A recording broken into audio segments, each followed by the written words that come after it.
Halo guys, Assalamualaikum warahmatullahi wabarakatuh. Om Swastiastu, Namo Buddhaya, salam kebajikan.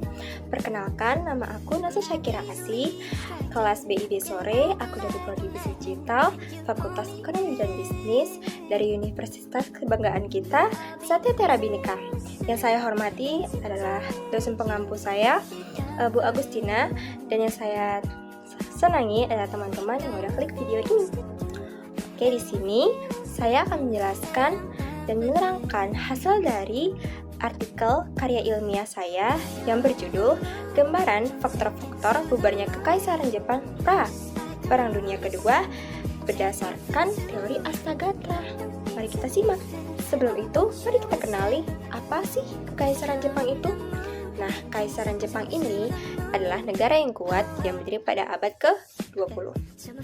Nah, di sini sistem kekuasaannya itu berpusat kepada kaisar. Maka itu, di sini kita akan membahas atau menjelaskan gimana sih bubarnya Kekaisaran Jepang ini menurut konsep Astagatra. Lalu kita akan membahas 3 aspek utama kenapa sih Kekaisaran Jepang ini bisa bubar, yaitu membahas secara ideologi, politik, dan pertahanan keamanan.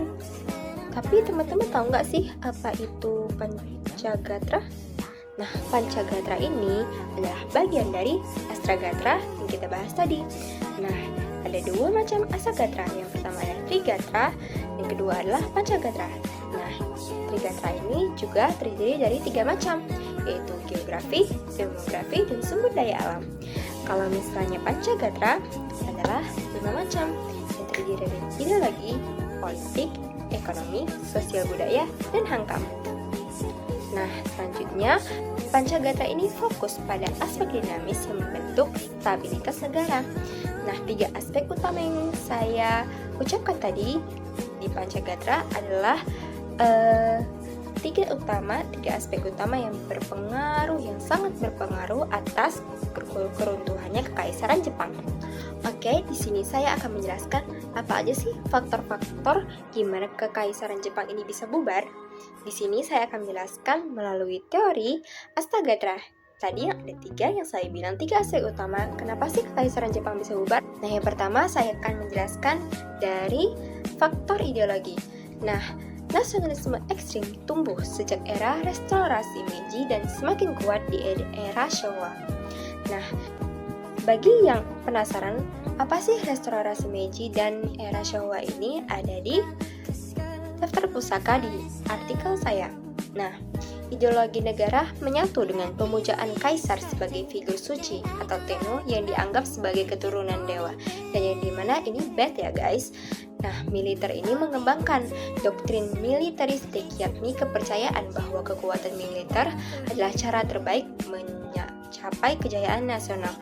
Ini sangat buruk guys, karena ideologi ini mendorong Jepang untuk menaklukkan Asia Timur melalui invasi dan perang yang pernah terjadi, sepertinya contohnya perang atau invasi Mukiria, yaitu perang Tiongkok dan Jepang. Dan ini sangat-sangat tidak baik atau sangat buruk dan berpengaruh bagi Kekaisaran Jepang. Faktor yang ketiga adalah pertahanan dan keamanan. Disinilah guys intinya hancurnya Kekaisaran ini dibahas. Jepang menerapkan kebijakan ekspansi agresif, menjajah Korea, Manchuria, dan terlibat dalam Perang Kedua.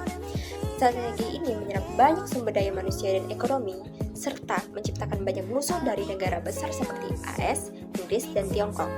Karena berpusatnya politik kepada tentara, maka menyebabkan terjadi Jepang ini banyak memerangi beberapa negara. Titik balik kekalahan dalam Perang Dunia Kedua, terutama pengeboman Hiroshima dan Nagasaki oleh Amerika Serikat dan invasi Soviet ke Manchuria memutus harapan pertahanan terakhir Jepang. Dikarenakan militer adalah tunggal punggung kekaisaran, runtuhnya militer atau hancurnya militer adalah runtuhnya sistem negara. Disinilah klimaks yang dibahas atau after perangnya atau terjadinya pengeboman dan lain-lain di Kekaisaran Jepang. Setelah Jepang menyerah kepada sekutu pada tahun 14 Agustus 1945, struktur ideologi dan politik kekaisaran ikut runtuh. Kekaisaran dipaksa mengubah sistem politik menjadi demokratis. Nah, dan kekaisaran tetap ada, atau kaisar itu tetap ada, tapi hanya sebagai simbol negara tanpa kekuasaan politik atau militer, karena militer yang kemarin sudah hancur karena keserakan mereka sendiri. Kesimpulannya adalah runtuhnya kekaisaran Jepang ini bukan semata karena kekalahan militer, tetapi akumulasi dari ketidakseimbangan dalam aspek ideologi, politik, dan hankam atau pertahanan dan keamanan. Nah, negara kuat juga bisa runtuh jika tidak menjaga keseimbangan kekuasaan, keterbukaan politik seperti demokrasi, dan tidak mengelola ideologi yang bijak. Penting bagi bangsa manapun untuk membangun sistem nasional yang stabil, demokratis, dan tidak terjebak dalam fanatisme ekstrim. Pasti pelajaran yang kita bisa ambil dari kekaisaran Jepang yang runtuh ini. Nah, dari peristiwa ini kita bisa mengambil pelajaran bahwa keseimbangan adalah kunci dalam kehidupan sehari-hari.